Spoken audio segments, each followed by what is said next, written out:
ভিডিওটা শুরু করব তার আগে আমার চ্যানেলটা লাইক সাবস্ক্রাইব না করে থাকলে চ্যানেলটা লাইক সাবস্ক্রাইব করে দেবেন। আর আজকে আমি যে রান্নাটা করতেছি সেটা হচ্ছে তেহারি, গরুর মাংসের তেহারি। তো তেহারি পছন্দ করে না এমন মানুষ খুব কমই আছে। আর আমি এখানে 1 কেজি গরুর মাংস হাড় সহ নিয়ে নিয়েছিলাম, আর সাথে নিয়েছিলাম কয়েকটা বাদাম, জয়ত্রী, কিছু সাদা এলাচ, তেজপাতা, দারচিনি। আর আমি এই রান্নার জন্য বাটা মশলা ইউজ করব, এই জন্য আমি রসুন আর আদাটাকে একসাথে শিলে বেটে নেব। আর এখানে আমি নিয়ে নিয়েছি কিছু পেঁয়াজ বেরেস্তার জন্য, আর সাথে কিছু কাঁচামরিচ। আর এই তো আমার রান্না শুরু। প্রথমে বেরেস্তা করে নিব, এটার জন্য কিছু তেল দিয়ে দিলাম আর সাথে একটু ঘি দিয়ে দিলাম। তো ঘি দিলে বেরেস্তার সুন্দর একটি স্মেল আসে। তো এখন আমি পেঁয়াজটা ভালো করে ভেজে নিব। তো আমার বেরেস্তা রেডি হয়ে গিয়েছে। তো এখান থেকে আমি কিছুটা পেঁয়াজ বেরেস্তার জন্য রেখে দেব, আর বাকি কিছু পেঁয়াজ আমি রান্নার জন্য ইউজ করব। তো এখানে যে পেঁয়াজগুলো ছিল তার মধ্যে আমি মাংসগুলো কেটে ধুয়ে রেখেছিলাম আগে, ওই মাংসগুলো দিয়ে দেব। আর এখন দিয়ে দিচ্ছি যে আদা রসুনটা আমি বেটে রেখেছিলাম, সেই আদা রসুন বাটা, একটু মরিচের গুঁড়া, একটু জিরার গুঁড়া আর লবণ। এবার আমি মশলাগুলোকে মাংসের সাথে খুব ভালোভাবে মিশিয়ে নেব।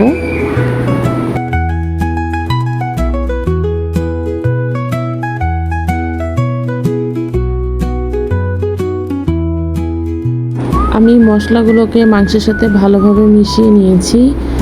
আর এ পর্যায়ে আমি দিয়ে দেব রাঁধুনি প্যাকেটের যে তেহারি মশলা ছিল সেগুলা। আর আমি যে রান্নাটা করতেছি এটা আমি রাঁধুনি প্যাকেট মশলা দিয়েই করব।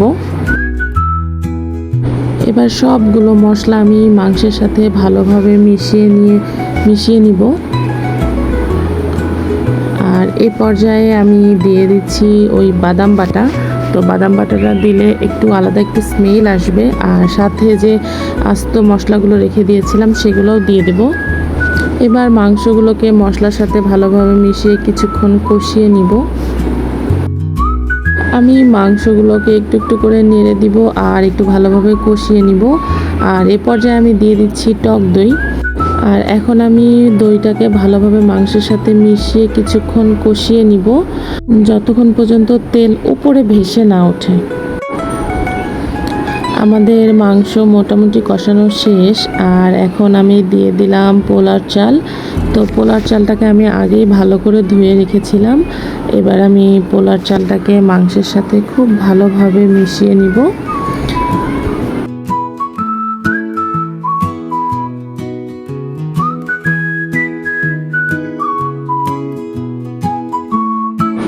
আমার মাংস আর পোলার চাল কষানো শেষ হয়ে গিয়েছে।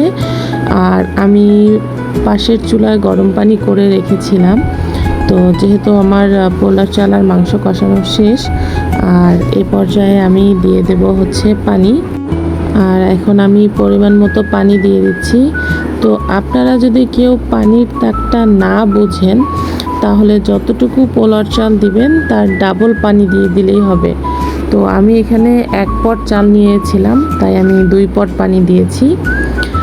আর আমার মাঝখানে আমি একটু উঠিয়ে দেখেছি, ঢাকনা উঠিয়ে দেখেছি যে নিচে লাগতেছে কিনা। তো অলমোস্ট আমার তেহারি রান্না অলমোস্ট শেষ। এখন আমি একটু নেড়ে চেড়ে দিচ্ছি যাতে নিচে না লাগে। আর আমি কাঁচামরিচগুলো দিয়ে দিয়েছিলাম, এটা আসলে স্কিপ হয়ে গিয়েছে। যেহেতু রান্না অলমোস্ট শেষের দিকে, আর এ পর্যায়ে আমি এটাকে দমে রেখে দেব। চুলার উপরে আমি হালকা ডিম ডিম করে রেখে দিয়েছিলাম। আমার রান্না মোটামুটি শেষ। দেখতে পাচ্ছেন কতটা লোভনীয় লাগতেছে। আর আমি উপর দিয়ে একটু বেরেস্তা ছিটিয়ে দিয়েছিলাম। আমার তেহারি রান্না শেষ। তো আমার ভিডিওটা আপনাদের কাছে কেমন লেগেছে অবশ্যই কমেন্ট করে জানাবেন। আর আমার চ্যানেলটা যদি আপনারা লাইক সাবস্ক্রাইব না করে থাকেন তাহলে অবশ্যই লাইক সাবস্ক্রাইব করে দেবেন। আর সবাই ভালো থাকবেন। আর একবার হলেও সবাই বাসায় তেহারিটা ট্রাই করবেন। আর অবশ্যই কমেন্টে জানাবেন। যে আমার রেসিপিগুলো কেমন লাগে। আর নতুন নতুন কোনো রেসিপি দেখতে চাইলে অবশ্যই কমেন্টে জানাবেন। সবাই ভালো থাকবেন। আল্লাহ হাফেজ।